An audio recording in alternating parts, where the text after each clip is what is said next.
Bienvenidos a la fauna de mi casa. Este podcast es traído a ustedes por el Teatro Villamayor de la Alcaldía Local de Antonio Nariño, para señalar puntos de encuentro entre arte y ciencia. Es realizado a propósito de la exposición de ilustración científica Fauna Bogotana Ilustrada, del artista Verónica Martínez. Está disponible en el lobby del Teatro Villamayor desde el 16 de noviembre de 2020 con un aforo máximo de 3 personas simultáneamente. Gracias por escucharnos.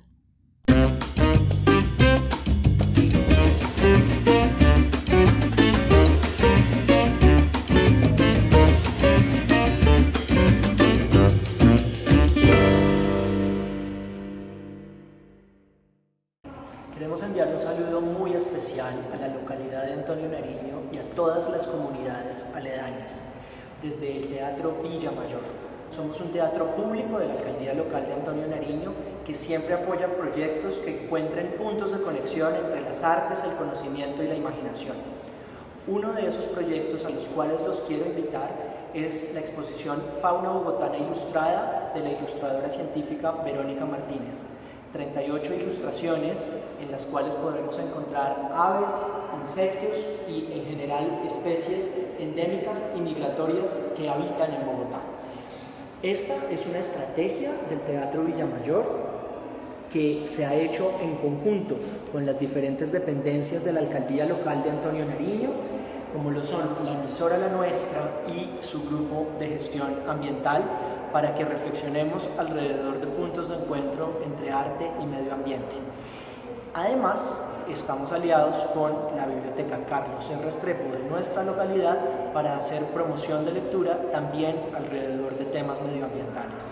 Quiero invitarlos a que visiten Fauna Bogotana Ilustrada en este lobby del Teatro Villamayor de lunes a sábado de 8 a 12 y de 2 a 6 todos los días, con un aforo máximo de 3 personas y siguiendo todos los protocolos de bioseguridad.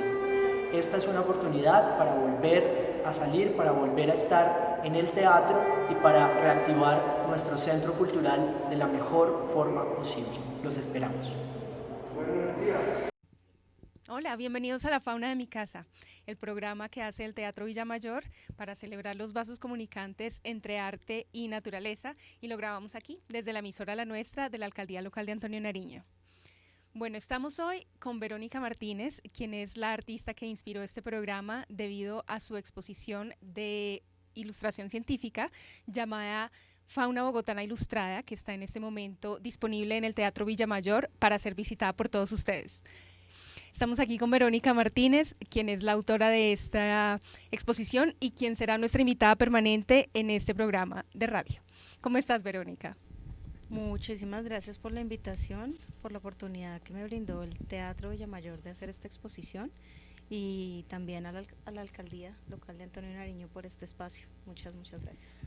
Bueno, entonces nosotras hemos estado, les contamos a todos, organizando este programa de radio porque pues nos pareció muy lindo la posibilidad de ese punto de encuentro que plantea la exposición de Verónica, el trabajo que tú haces con arte y naturaleza, ¿no es cierto? Entonces quisimos hacerlo por eso y para resaltar todas las especies que podemos encontrar en la ciudad y para conocerla un poco más, porque al ver tu trabajo vemos como todo ese detalle, la belleza de las aves, de las libélulas, de las zarigüeyas y demás, y que son especies que están en la ciudad, que efectivamente se pueden encontrar y ver en la ciudad y uno a veces no se lo cree, ¿no? Como que uno piensa...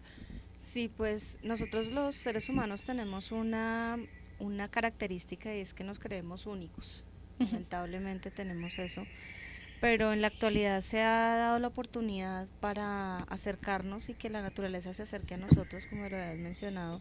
En esta época de confinamiento se dio mucho la oportunidad de que las especies visitaran espacios que antes no era muy común verlas, pero también hay que tener en cuenta que Bogotá tiene una riqueza ecosistémica muy grande. Nosotros tenemos 15 humedales reconocidos por el distrito, tenemos cerros orientales, tenemos quebradas, tenemos mucha riqueza, pero pasa desapercibida a nuestros ojos. En el caso de pues mi exposición, precisamente es también como generar ese puente entre las personas del común, las personas que no son los más dedicados y estudiados en el área, pero que viven al lado de esos humedales, que conviven con esos espacios. Entonces, si conocemos lo que hay, es muchísimo más fácil poder comprender y llegar a cuidarlo y a convivir de forma adecuada con eso. Claro, porque uno no, es decir, uno piensa en Bogotá y no imagina que hay todo ese montón de aves. Yo les quiero contar a todos, si se quieren pasar por el Teatro Villamayor para ver la exposición tan linda de Verónica, porque son un montón de pájaros, un montón de libélulas, de animalitos que uno no se imagina que de verdad se va a encontrar acá. Uno piensa en Bogotá y no piensa en pájaros. No, uno dimensiona edificios, Transmilenio, caos, ruido, Claro. uno dimensiona muchas cosas, pero eso también está en el imaginario de las ciudades, ¿no? Es lo que también desde siempre nos enseñan, que las ciudades, caos, ruido, contaminación, bueno, y es la verdad, pero también olvidamos que hay otra parte más, que hay una parte muy importante, que es la parte natural, la parte que estaba incluso antes de que llegara la humanidad a ocupar el espacio. Así es, y que Bogotá es una ciudad que ha sido construida sobre mucho humedal, sobre muchas Sí, lugares. es una ciudad que se ha hecho de una forma lamentablemente muy desordenada en sus comienzos, y eso también genera unas afectaciones muy graves en el territorio. Por ejemplo, ahorita que estamos en temporada invernal tan fuerte, da la casualidad que siempre se inundan espacios como Tunjuelito, espacios al sur, espacios al norte, y si se mira el recorrido histórico anterior,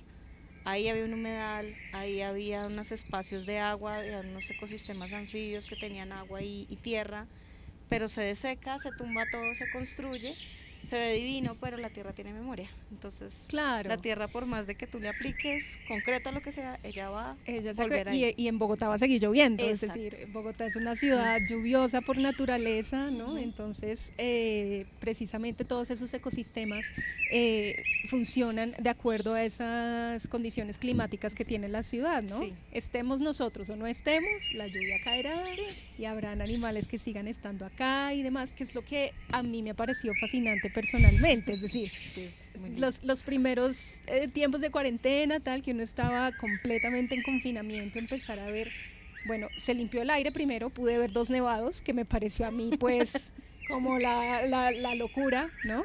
Del día, y después ni siquiera estaba yo en el centro de la ciudad, literalmente en el centro de la ciudad, y de pronto, no sé, por ejemplo en el Parque Nacional, pero abajo, y de pronto empezar a ver un montón de aves, por ejemplo, empecé a ver yo, no sé cuáles son, y para eso vamos a hablar más tarde, porque les quiero contar que el programa La Fauna de mi Casa va a tener 6 episodios en donde vamos a tener expertos en diferentes áreas, ¿no? Que nos van a hablar de todas estas especies que encontramos en la ciudad, y vamos a tener especialistas también, especialistas o artistas que encuentran también este punto de encuentro entre el arte y la naturaleza, como lo haces tú, Verónica, con tu trabajo. Entonces, sí, para mí ha sido como una gran dicha ver todos estos pájaros y bueno, y otros animales que no he tenido la posibilidad, pero sí hay registro de que se han visto por ahí zorros. Sí, pues en Bogotá tiene una oferta de mamíferos, de reptiles, de anfibios, de aves.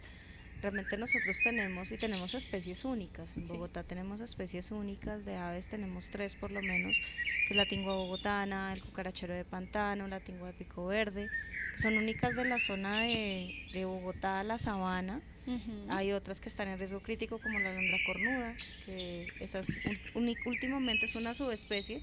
Eso quiere decir que es como un primo chiquito de las grandes especies de alondras, y la única zona donde se encuentra es en el sur de Bogotá, pero tiene la particularidad de que también hay un gran desconocimiento en cuestiones de aves, así como una parte chiquito.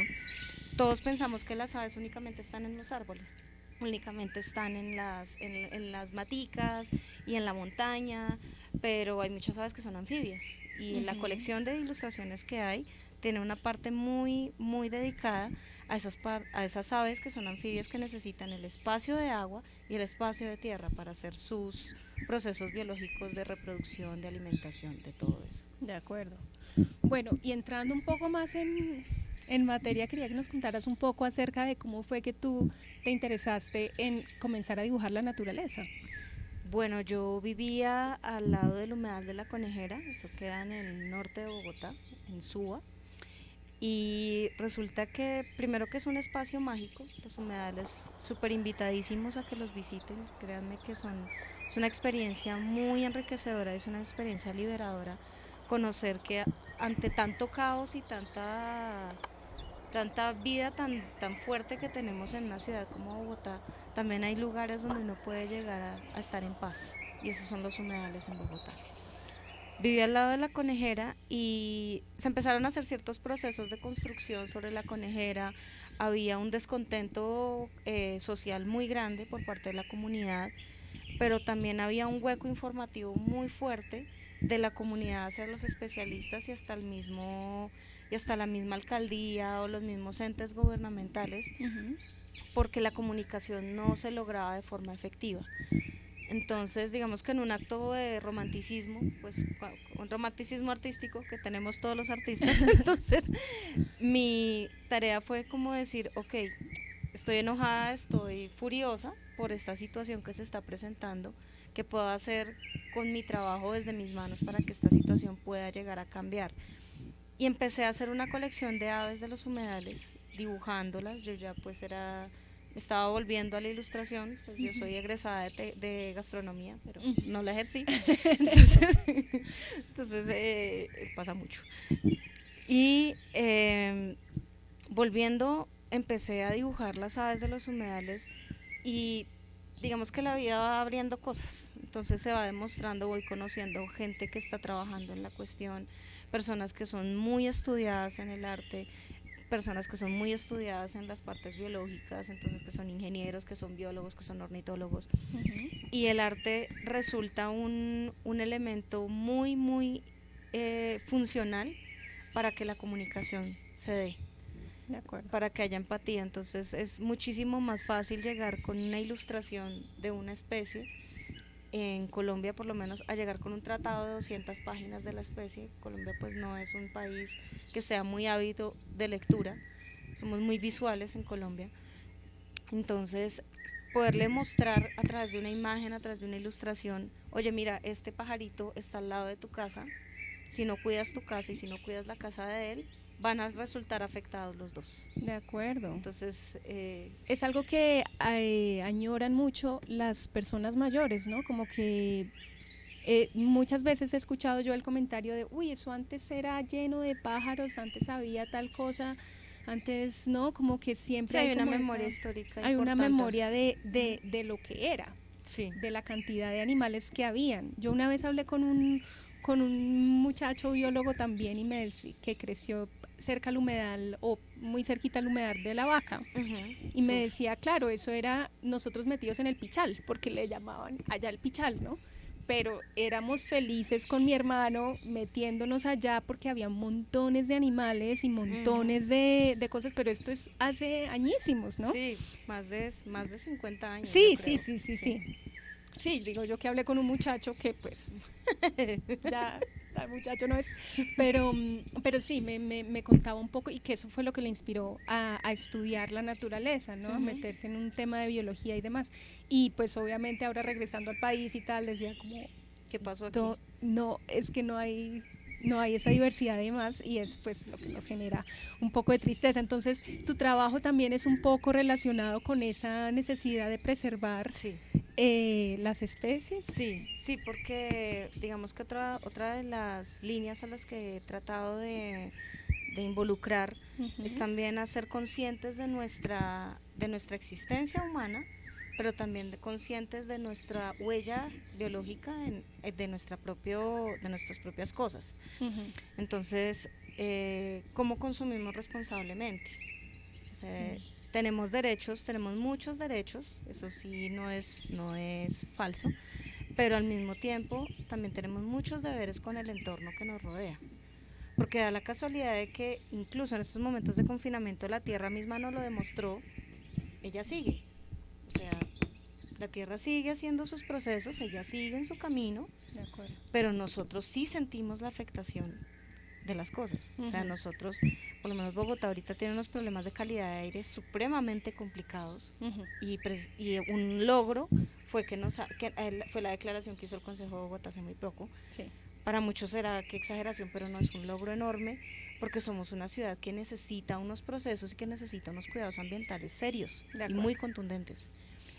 Entonces, en ese orden de ideas también, mi trabajo, digamos que está también al servicio de que se pueda comunicar lo que está pasando con nuestro planeta, lo que está pasando, y que no estamos hablando de los incendios en Argentina y los incendios en Australia y que se está muriendo el oso de Europa y que se está el oso polar se está desapareciendo.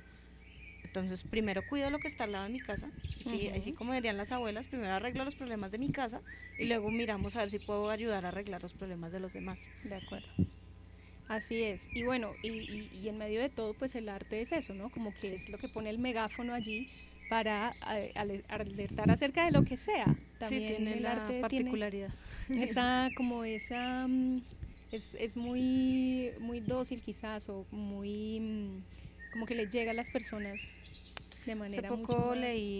leía que la industria cultural y la industria artística era la industria que menos se necesitaba según los modelos económicos. Hace poco leí eso en Facebook, pero realmente que dicen listo, nosotros no estamos generando, no tenemos los flujos de economía o los flujos de inversiones como tienen otros mercados, pero el arte es tal vez la única industria que puede generarte una emoción y te puede generar alegrías, te puede generar consideraciones, te pueden generar muchísimas cosas que van a hacer que tú tomes decisiones de acuerdo a lo que estás sintiendo.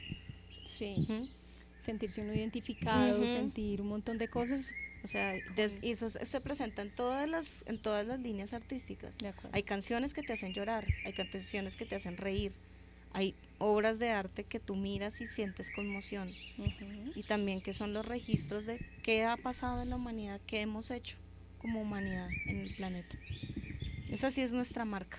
De acuerdo, de acuerdo. Bueno, y entonces tú, pero empezaste a dibujar cuando empezaste a ver qué estaban construyendo allí, o ya habías dibujado antes. No, yo ya había dicho. Porque los dibujos son una maravilla, o sea, eso es, estoy furiosa con lo que está pasando y me pongo a dibujar, a mí no me sale, a mí no.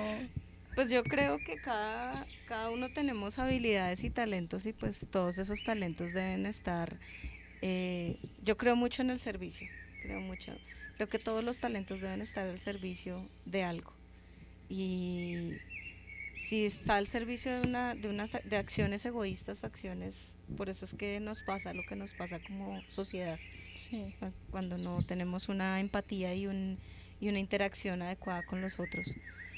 Entonces sí, empezó a dibujar, pues yo ya había decidido dejar la cocina por cuestiones personales, y empecé a dibujar las aves de los humedales, y fue muy particular porque he tenido muchas experiencias divertidas con eso. Entonces mi primera exposición fue en la Casa de la Cultura de Suba, entonces van los amigos y la familia, entonces qué lindo, bonito, ¡ay, qué bonito!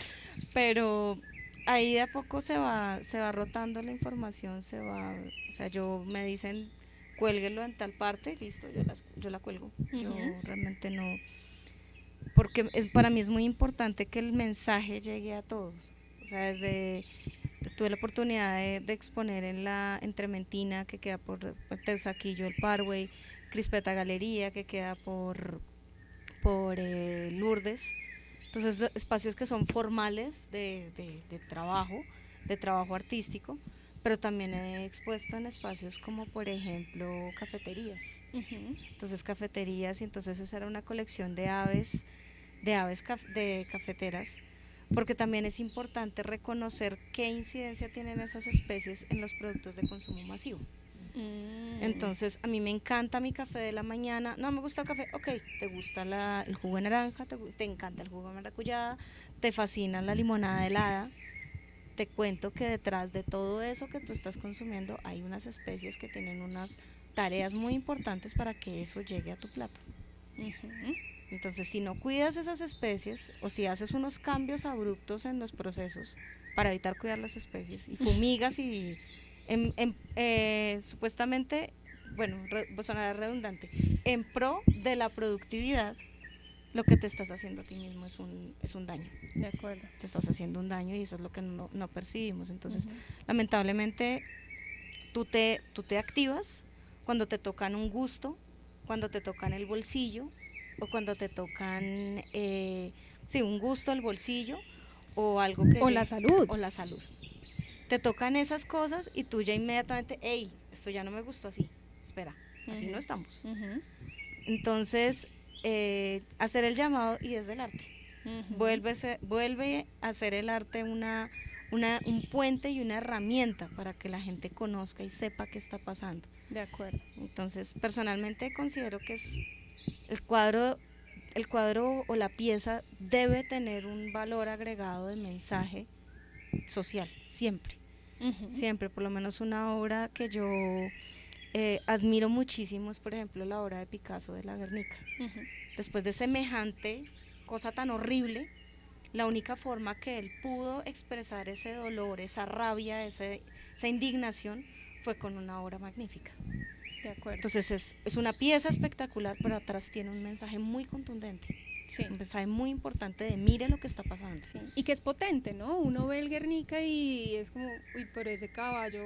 ¿Eso qué? Uy, pero cae como una mamá. Uy, pero algo, claro, y de una vez uno dice, claro, esto es la guerra. Exacto. Esto es la guerra. Entonces, sí, es muy, muy, muy lindo y muy cierto lo que dices, y creo que por lo menos esa fue la sensación que yo tuve al ver tu exposición.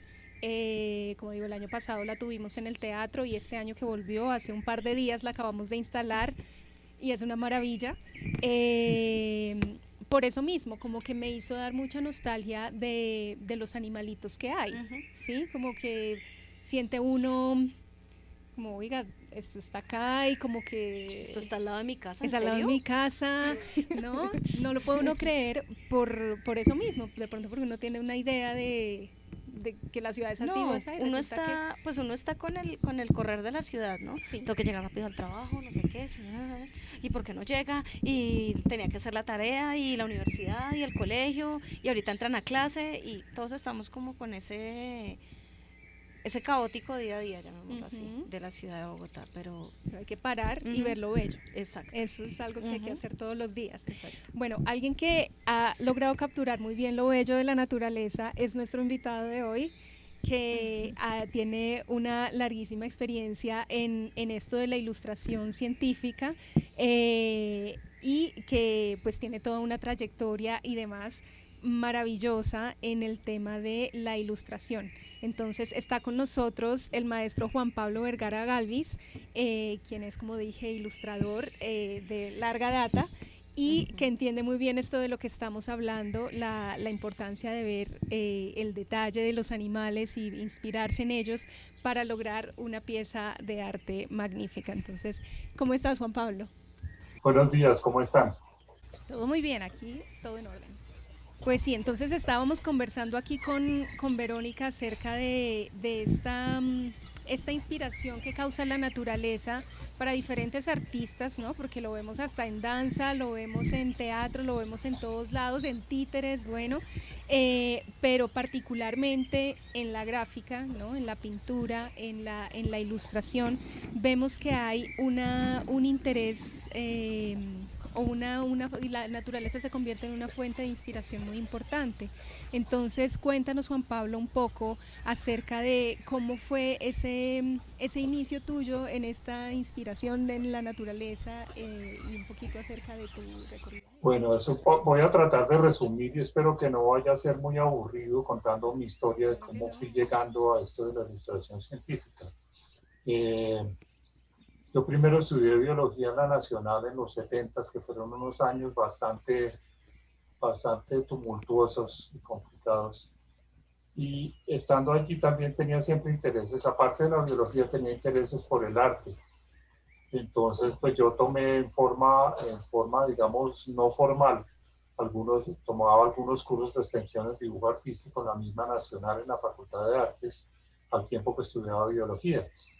Entonces, pues los profesores y compañeros me veían siempre llegando al departamento de biología de la nacional con, aparte de los elementos que utilizábamos en biología, cargaba rollos con dibujos y cosas, entonces empecé a hacerme cierta fama como dibujante allí, tanto que en alguna ocasión, yo siempre cuento esta anécdota, algún profesor en alguna clase o laboratorio se enredó con el dibujo que estaba haciendo en el tablero y me hizo pasar a que lo ayudara. Después, un tiempo después surgió o empezó a activarse un proyecto que aún existe, que se llama Proyecto Flora de Colombia, desde el Instituto de Ciencias Naturales de la Universidad Nacional. Entonces el doctor Luis Eduardo Moro Osejo, quien era profesor y uno de los botánicos colombianos más importantes, que ya sabía mis intereses, sabía esas facilidades mías para dibujar, me invita a formar parte de unos dibujantes adicionales que estaban necesitando en el Instituto de Ciencias Naturales para publicar sobre una familia. Es una familia que no sé cuál sea el nombre común, son unos arbustos que existen en el bosque altoandino, cerca donde comienza el páramo. Son una familia que se llama Berberidiaceae, y en ese momento estaban publicando muy rápidamente sobre algunas nuevas especies que encontraron un investigador, el padre el padre Camargo, no recuerdo el resto del nombre, y pues para mí fue todo un aprendizaje, tanto de botánica como de dibujo botánico allí. Es una familia que su forma es un poco complicada y fue, pues al comienzo fue bastante difícil, me hicieron una serie de pruebas. Luego me ponían personas que trabajaban allí de planta, me hicieron una especie de entrenamiento a otras personas y a mí, y sobre ese entrenamiento pues creo que todos fuimos aprendiendo pues bases de dibujo botánico, de tal manera que pues tal vez no gané mucho dinero, porque además las cuentas en ese momento en la Universidad Nacional para ese trabajo de staff o por freelance eran bastante complicadas.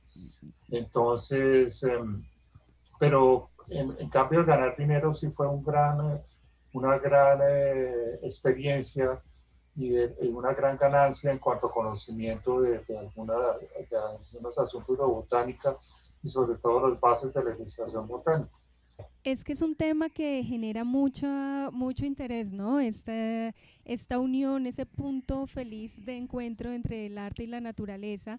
Y bueno, en este caso, pues fíjate lo interesante que prácticamente fue el dibujo el que eligió al maestro Juan Pablo, ¿no? Porque viene de la biología y demás, pero como ese gusto por empezar a dibujar los animales fue lo que poco a poco fue haciendo su carrera, ¿no? Es lo que más o menos Claro, sí, últimamente, es decir, cuando yo comencé en los 80, les contaba esta experiencia en el Instituto de Ciencias Naturales, sí. Y después del instituto trataba uno de buscar trabajo por este lado y la gente como que lo entendía muy poco, no le entendían, era uno como dicen popularmente, como un perro a cuadros, más raro que un perro a cuadros. De pronto, pero en los últimos años uno ha visto que no solamente en Colombia, sino en los países vecinos, ha habido como un renacer de todo este oficio, ¿no?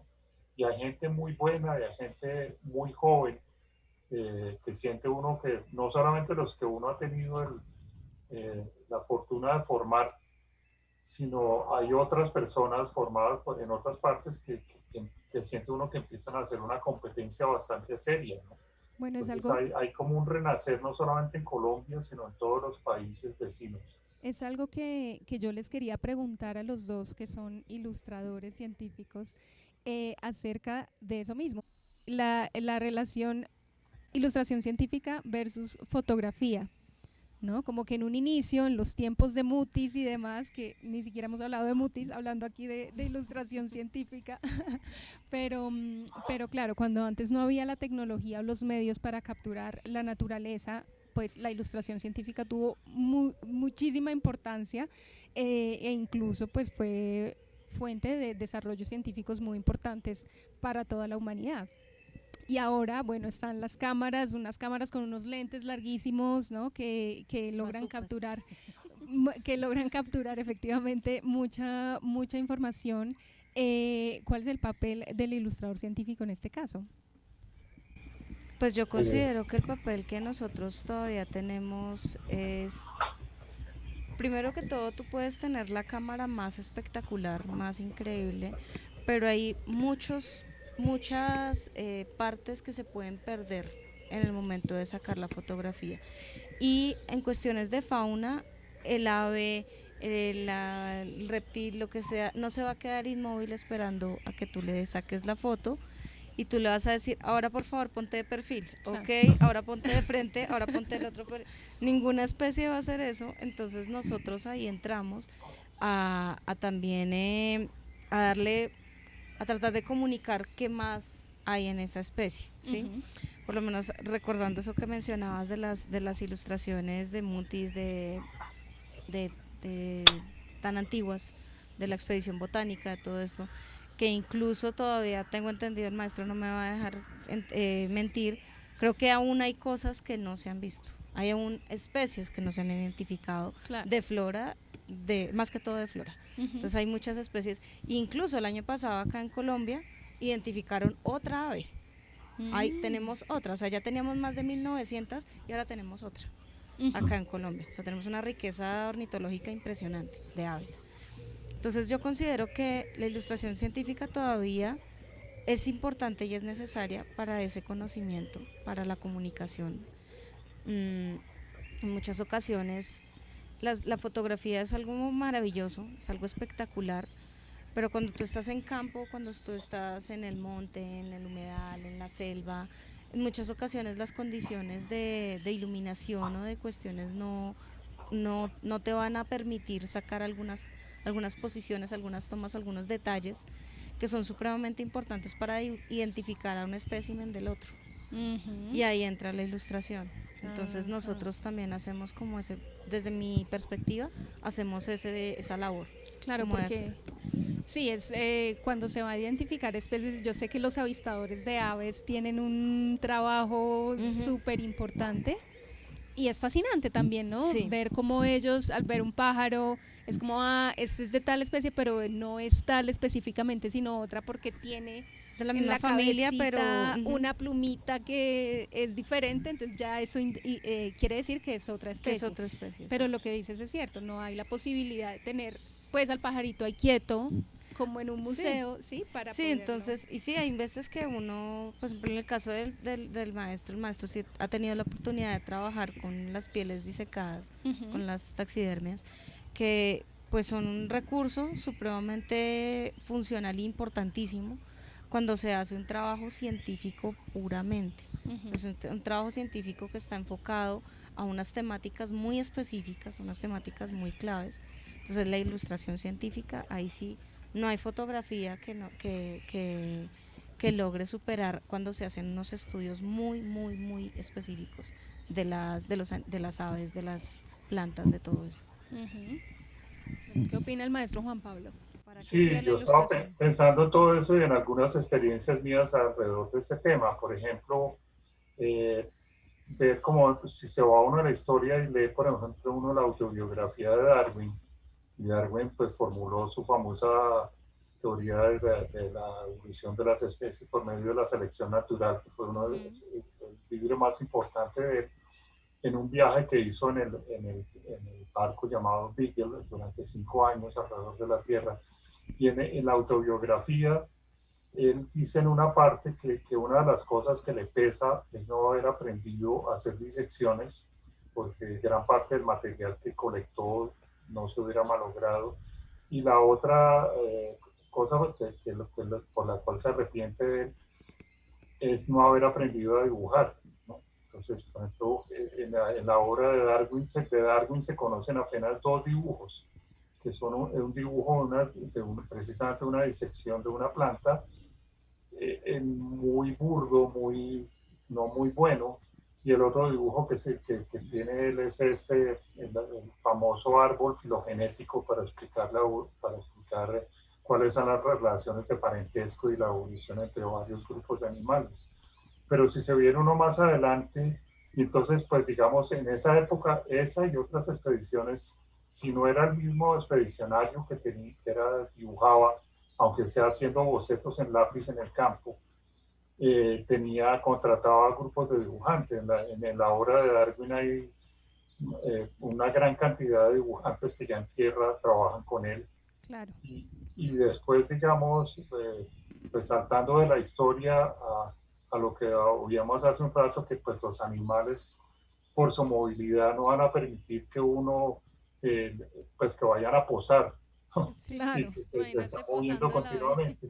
Entonces, pues incluso es una dificultad que existe con las plantas que tienen menos movilidad, pero con las plantas también existen problemas a veces de que no se alcanza a manejar suficientemente la luz porque está sobreexpuesto o porque lo contrario está subexpuesto, hay muy poca luz. Por más que sea un hábil fotógrafo, a veces no se encuentra todo el detalle que requiere una ilustración científica. Si se encuentra una planta viva entre el bosque, por ejemplo, ahí está rodeada de tantas otras especies y a veces es muy difícil que se vea el detalle. Entonces toca colectarla, tal vez basarse en la foto, basarse en otras descripciones, basarse a veces en varios ejemplares del barrio. En cuanto a los animales, me gustaría contar una anécdota. Una vez para el trabajo del convenio Andrés Bello estaba haciendo el morrocoy sabanero, una de las especies de tortugas terrestres colombianas, y yo fui lo fotografié en Villavicencio y en ese momento estaba a mediodía. Esta tortuga estaba bastante activa. Alguien tuvo que incluso sostenerla con los pies para que no saliera corriendo. La fotografié, hice bocetos sobre ella y cuando se la mostré a la especialista que estaba a cargo de esta publicación me dijo, no, pero ¿dónde están las escamas tales, las uñas tales? No se ven. Y era que había una sombra proyectada tan fuerte que no dejaba ver todo ese detalle. Entonces tocó el boceto que yo ya tenía, complementarlo contra un ejemplar conservado que esta investigadora me prestó. Entonces así hay miles de casos, ¿no?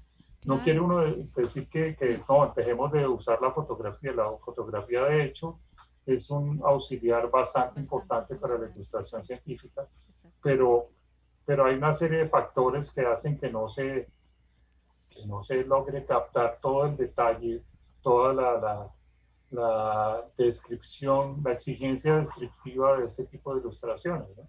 Claro, y me imagino que también para poder ver especies que están extintas, digamos que el dibujo, bien sea como lo trabajan ustedes con ilustración a lápiz o bueno, con diferentes técnicas, herramientas y demás, o así sea en computador, ¿no? Con toda esta tecnología que hay ahora, sobre todo en el cine, que es impresionante, pero pues finalmente es la única manera de lograr ver esas especies que ya no se encuentran en la Tierra, ¿no? Que se han extinto o que están a punto de extinguirse. Es el caso del cucarachero, ¿no es verdad? Sí, el cucarachero de pantano, Cystatorus apollinari, es una especie propia de los humedales de Bogotá y se encuentra en un estado supremamente crítico de extinción. Yo empecé a dibujar año 2014-2015 esta especie, empecé a conocerla y se estaban haciendo procesos de búsqueda de la especie para procesos de conservación y año 2015 el conteo de espécimen en Tibanica, en el humedal de Tibanica al sur de Bogotá, era de 6 ejemplares, 7 ejemplares máximo. Wow. Y es preocupante, entonces el Cystatorus apollinari, el cucarachero de pantano, pues está en una situación muy muy crítica, muy complicada y muchos dirán, pero es un pajarito más, o sea, sí, digamos que uno de nuestros conflictos como seres humanos es, pero es que es un pajarito. No es un pajarito, es un animal, es una especie que hace parte del ecosistema, que tiene unas funciones muy importantes en ese espacio y que necesita ser protegida, ¿sí? Uh-huh. Entonces, por ejemplo, el caso del cucarachero es una ave que no es dinámica, o sea, es una ave que no se adapta a los espacios que no sea su espacio natural, que no sea el humedal. Entonces yo vi en algún momento unas charlas que estaban haciendo del cucarachero en el jardín botánico, y precisamente mencionaban que el ave necesitaba alrededor de 1 hectárea de juncal para hacer todo su proceso biológico. Vaya, busque 1 hectárea de juncal en algún humedal de Bogotá.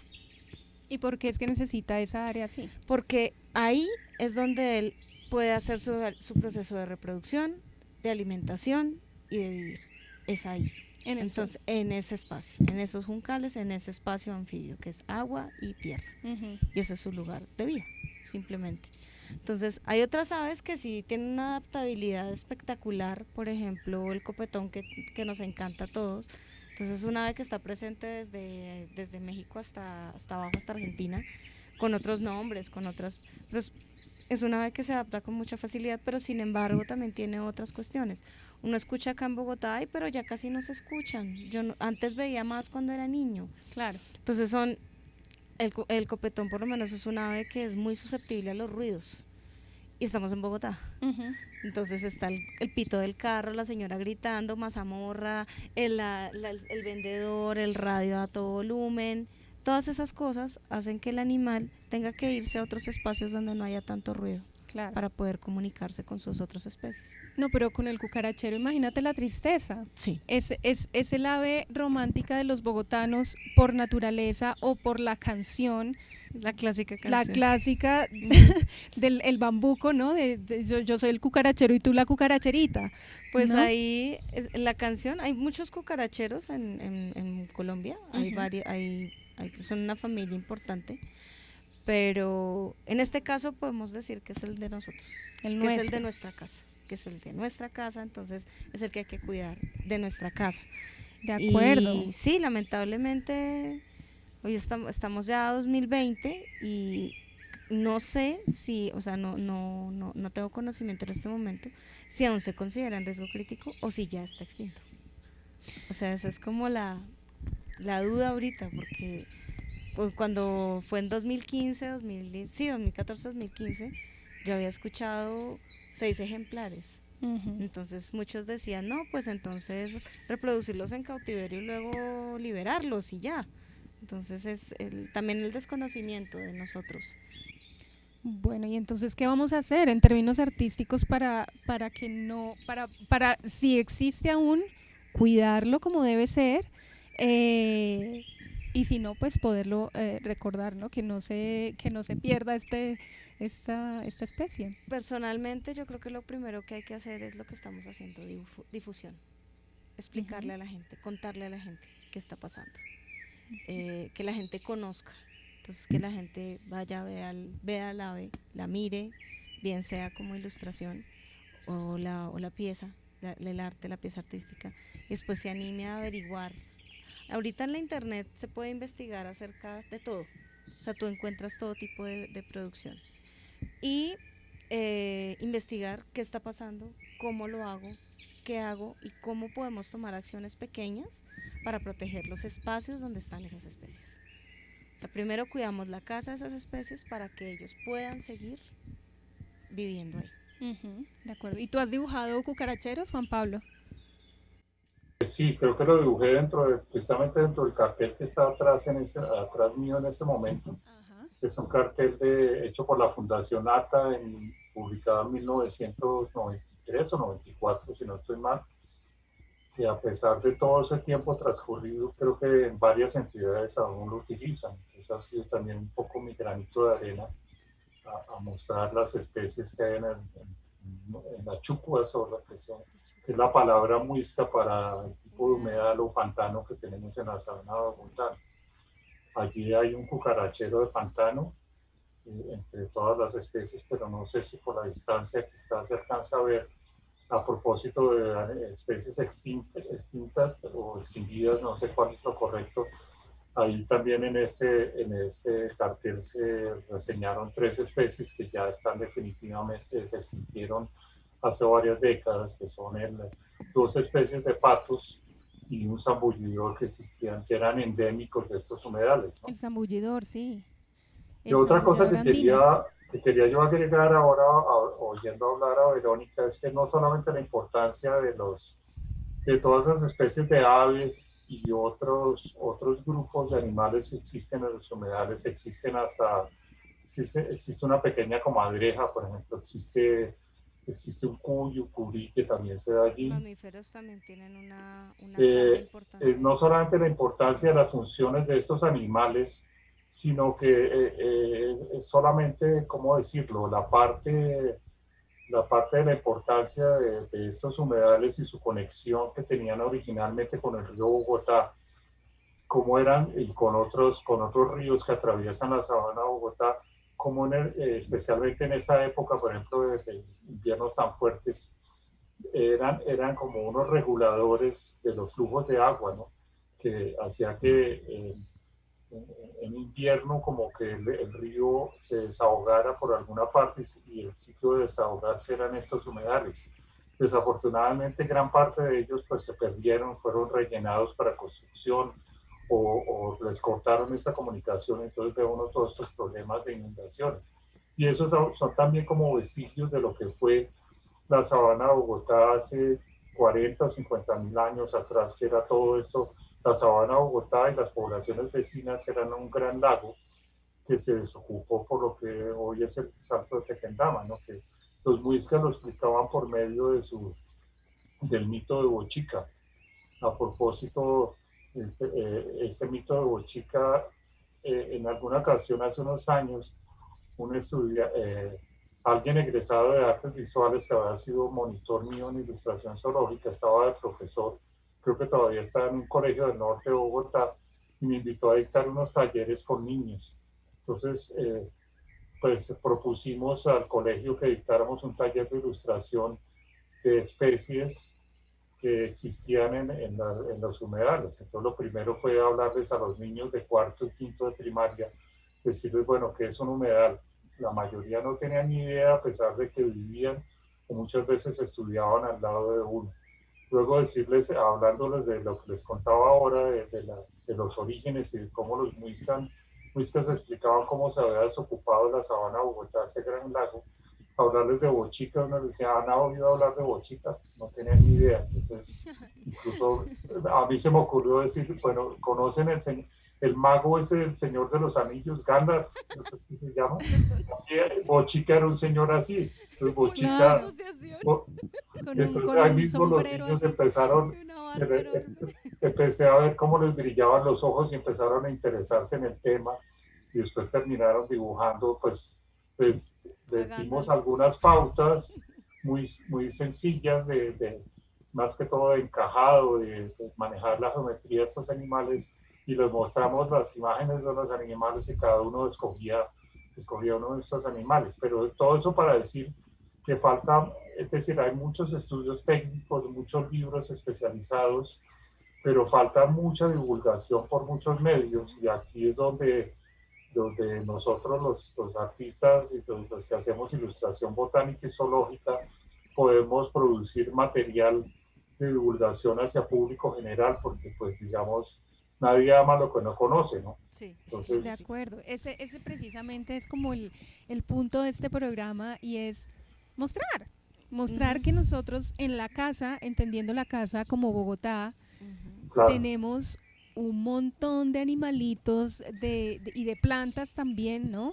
De flora y fauna muy bella que pues que vale la pena redescubrirla, que vale la Sí. pena mirarla. Y no es solo en los humedales. Ojo que nosotros aquí en Antonio Nariño tenemos, por ejemplo, el canal del río Fucha, que es un riachuelo pequeño y no piensa, no, uno no cree que allí puedan vivir estas especies. Y ayer o antier estuve y es un montón de pajaritos, están en los árboles, se van para allá, tienen el juego con el, ¿no? Y entonces es increíble cómo las especies encuentran su casa en los lugares que puedan, ¿no? Sí. Entonces no es solo el humedal, es también el árbol al lado de la casa. Comentábamos ahorita del copetón, que se ven menos, pero ahí están. Ujú, Está la mirla, ujú. está, ¿no? Sí, hay muchas. Exacto. Sí, ahora que hablamos de la localidad, quería invitarlos a ver un clip con el gestor ambiental de la alcaldía, quien habla de los cuerpos de agua de la localidad. que aunque sean pequeñitos, atraen un montón de especies, un montón de aves que son de la ciudad.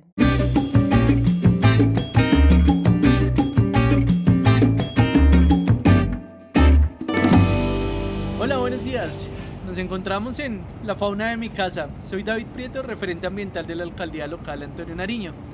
El día de hoy nos encontramos en el Río Seco, entre los barrios 5 de Noviembre y Villamayor.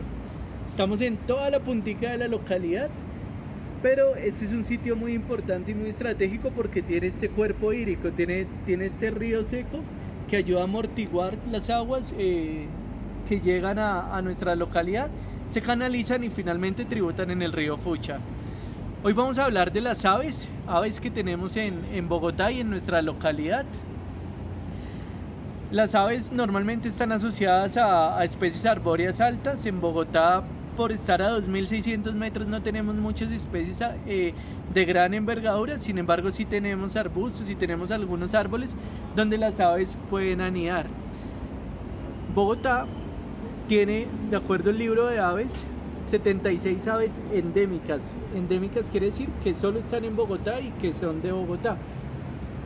Estas aves viven acá, han vivido toda su vida acá en Bogotá, pero últimamente ha ido disminuyendo su población.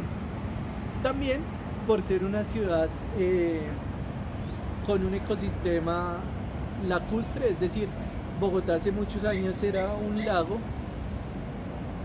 permitió que quedaran muchos humedales y que quedaran muchos ríos, y somos un sitio para recibir aves migratorias. Recibimos aves de Canadá, de Estados Unidos, México, todo Centroamérica, y lo mismo desde el sur, desde Chile, Argentina, Perú.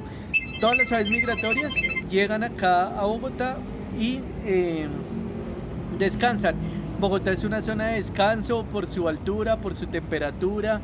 Esas aves bien descansan, anidan, tienen sus polluelos, y lo que debemos hacer es cuidarlas. Si nosotros llegamos a ver un ave, de pronto una avería, porque pues viajar desde Canadá volando hasta Bogotá o desde Chile volando hasta Bogotá llegan supremamente cansadas, podemos encontrar algunas aves heridas, algunas aves en el piso muy cansadas. Lo que debemos hacer con estas aves es reportarlas a la Secretaría de Ambiente o reportarlas a la alcaldía local. Nosotros nos encargamos de llevar estas especies de fauna a los centros de rehabilitación que tiene el distrito, y ellos allá a través de sus veterinarios les dan unos excelentes cuidados y se pueden recuperar. Entonces el objetivo es que cuidemos nuestras aves, que si vemos un pajarito no le tiremos piedras, procurar no alimentarlos porque les cambiamos la dieta. Además ellos ya tienen una dieta, y con la comida que nosotros le damos les cambiamos esa dieta, los mal acostumbramos y hacemos que su proceso digestivo cambie, y también se pueden enfermar. Entonces las aves, ellas saben dónde comer, dónde descansar, qué hacer. Procuremos observarlas. El ideal es que las observemos y no que las tengamos enjauladas, no que las tengamos en sitios muy pequeños, sino las aves son para nuestro disfrute. Entonces los invito a cuidar estas especies. En las noches vemos búhos, los búhos son nocturnos, entonces ellos se asustan con la luz, tratar de no alumbrarlos con celular, procurar cuidarlos. El objetivo de estos proyectos es cuidar nuestras especies, cuidar nuestra fauna y poderlas disfrutar, que las generaciones que vienen detrás de nosotros también las puedan ver y apreciar. Muchas gracias. Ahorita, casualmente, pues en ese ejercicio de divulgación, nosotros acá con el apoyo de la alcaldía y de todo el proceso de la exposición, preparamos con mi autoría unos tutoriales para que las personas que se interesen y quieran puedan también interpretar este cucarachero desde sus casas. Maravilla. Entonces, de tutorial, señoras y señores. Verónica, que es una dura ilustrando acá, no me deja mentir el maestro Juan Pablo, se puso en la tarea de hacer un tutorial para poder dibujar el cucarachero que se nos está acabando y que no queremos que se nos vaya. Entonces, para que todos podamos tener un cucarachero en la casa, para tener esa fauna allí en la casa, literalmente Más adentro propiedad de la aún, casa.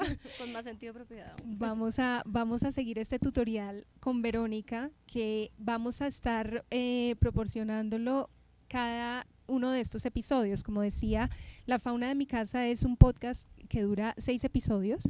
Así que en cada uno de los programas vamos a tener este tutorial para que lo vayan siguiendo y para que puedan tener la dicha de tener un cucarachero en la casa. Sí, hay que tener en cuenta que el tutorial está disponible para todas las personas, no necesariamente tienen que ser estudiados en el tema o artistas declarados, Exacto. sino que todos tenemos en nuestros... Personalmente creo que todos tenemos la capacidad de dibujar. Realmente si miramos, por ejemplo, desde la crianza, lo primero que tú le pones a hacer a un niño, aún más de preescolar, a un bebé, es acercarlo a crayolas, a pintura, a papel. Lo primero que hace es rayar, dibujar, rayar, modelar, coger, aplastar. Entonces, que no sepamos dibujar, yo creo que eso entraría en discusión. Yo creo que todos tenemos la capacidad. Puede que a algunos simplemente deje de gustarles o deje de tener el interés, pero yo creo que todos podemos, y además que es un ejercicio liberador de la mente, del alma, de todo. Así es. Entonces, bueno, pues muchísimas gracias a los dos por haber estado aquí en La Fauna de mi Casa. Una maravilla tenerlos y aprender un poquito acerca de la ilustración científica, porque es un tema que suena muy técnico y muy especializado, y lo es, por lo que ya vimos que hay que tener mucha atención para la fineza de los detalles que tiene cada una de las especies, y digamos que ese es el plus y la relevancia que tiene la ilustración científica y que continúa teniendo la ilustración científica, y creo que seguirá teniendo la ilustración científica, ¿no? He visto yo pajareros con su cuaderno, con su guía, y son todos pájaros ilustrados, son todos ilustrados. Entonces, acercarnos un poquito a este mundo, a propósito de la exposición de Verónica tan linda, para que vayan ustedes a verla. La pueden ver en el Teatro Villamayor, lo que les decía, para cuidar con los protocolos de bioseguridad. Estamos dejando un aforo de 3 personas únicamente al tiempo en la sala, para que puedan disfrutarla con tiempo, con tranquilidad, pero pues para que no haya ningún riesgo allí. Pueden entrar 3 personas y luego vienen otras 3 y demás, pero estamos allí en los horarios del teatro para que puedan ir a disfrutarla, y por supuesto disfrutando el cucarachero que vamos a aprender a dibujar con Verónica, ¿no? Entonces, muchísimas gracias, maestro, por haber aceptado la invitación de... No, de nada, muchas gracias a ustedes por haber pensado en mí, y pues me pongo a la orden, a su disposición para otros programas o otras actividades que necesiten. Muchas gracias, Mucho maestro. gusto. No sé si... No que quería meter la cucharada, pero creo que como que no es pertinente pues mencionar que tengo para quien quiera conocer un poco más mi trabajo, tengo una página en Facebook, no sé si puedo mencionarla. Por supuesto. ¿En dónde esa era mi pregunta a continuación, ¿en dónde podemos ver el trabajo de Juan Pablo Vergara Galvis? Tengo una página en Facebook que se llama, pues pueden entrar a Facebook, porque la dirección es más complicada. Una página en Facebook que se llama Flora y Fauna Ilustrada. Ustedes citan en el buscador de Facebook Flora y Fauna Ilustrada, y mismo entran en mi página. Y ahí tengo varias publicaciones alrededor del tema de la ilustración científica. Hay también un vínculo para llegar a otra página de Flickr, donde tengo también un resumen como un portafolio de mis trabajos.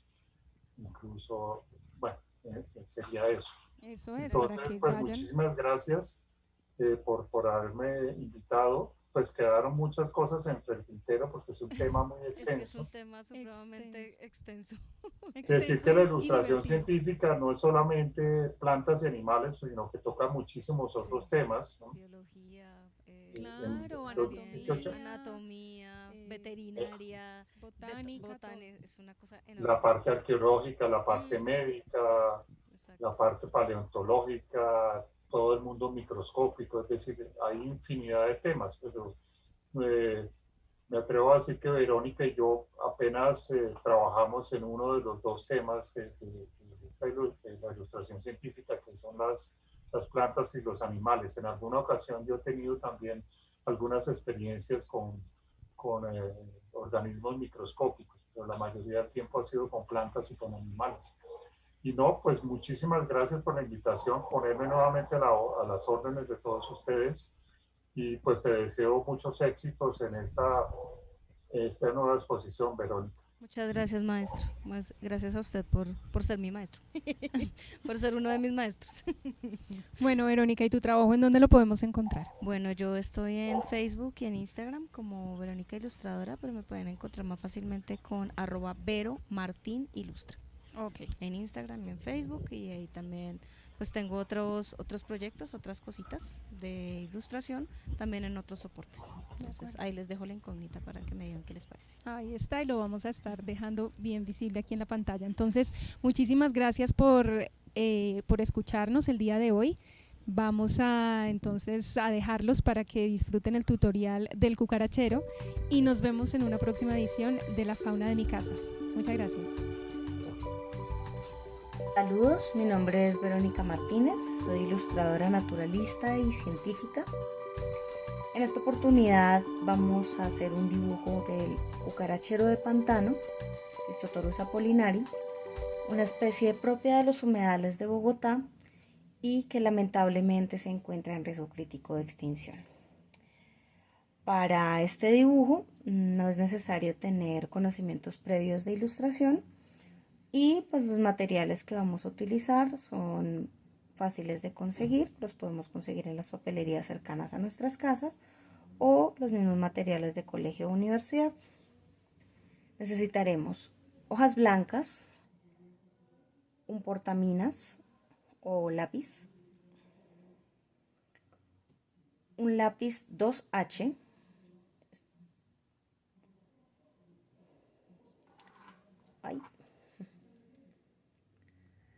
un borrador de nata y una goma limpiatipos. Esta goma no es fundamental, pero pues puede ayudarnos en algunos momentos. Paso siguiente, también vamos a necesitar una cartulina blanca Durex o cartulina normal. Para la parte del color vamos a utilizar estos colores de la escala entre amarillos, colores tierra, cafés o rojizos.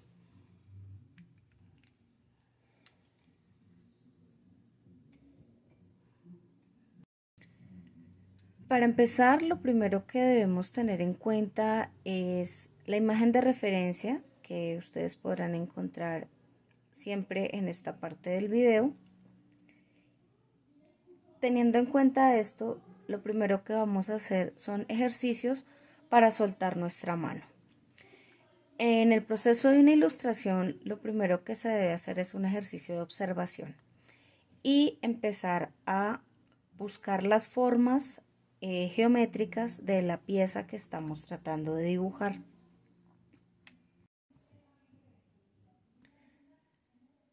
Para comenzar vamos a tomar una de las hojas de bloc que habíamos tenido previamente y en esta vamos a realizar ejercicios para soltar la mano y también para mejorar nuestra habilidad.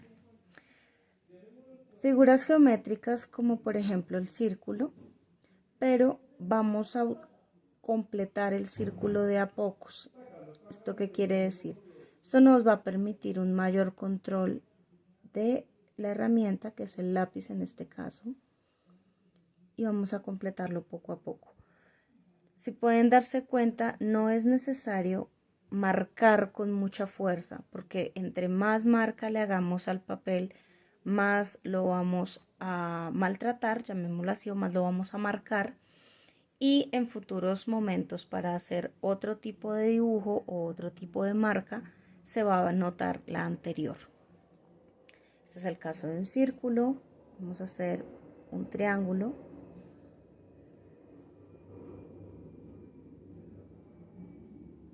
También estas figuras nos permiten observar todo el espacio del papel. Es importante hacer siempre un ejercicio de observación antes de iniciar cualquier tipo de proceso de dibujo. Comprender el espacio que tengo para dibujar y cómo voy a distribuir mi composición o mi dibujo en ese espacio. Como en este caso estamos haciendo únicamente ejercicios, digamos que lo que estamos tratando es de que queden la mayor cantidad de formas posibles en el papel. Vamos a dibujar, por ejemplo, un cono, que en este caso tiene su base de forma circular o de forma ovalada. A la visión es ovalada. Cuando está en tercera dimensión, lo vemos totalmente redonda la superficie. Un cilindro.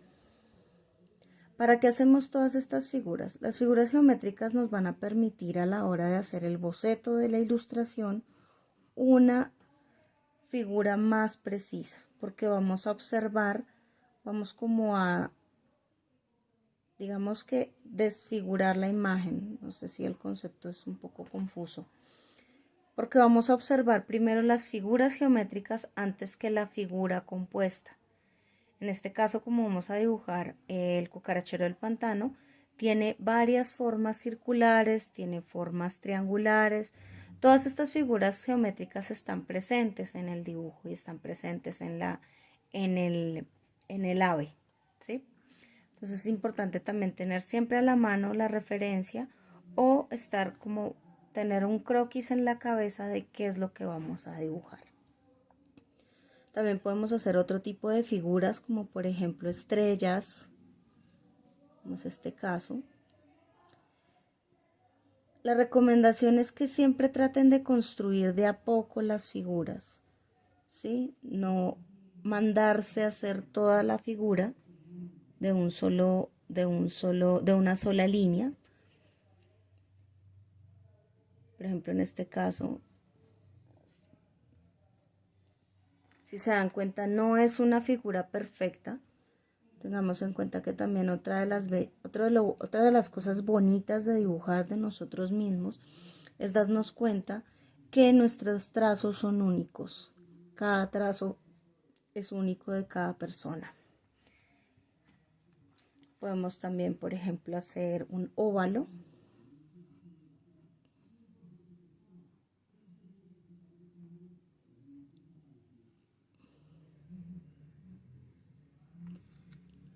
Y recuerden que no debe ser la figura completa de una sola línea, sino completarla de a pocos. Vamos a hacer de pronto otro círculo acá.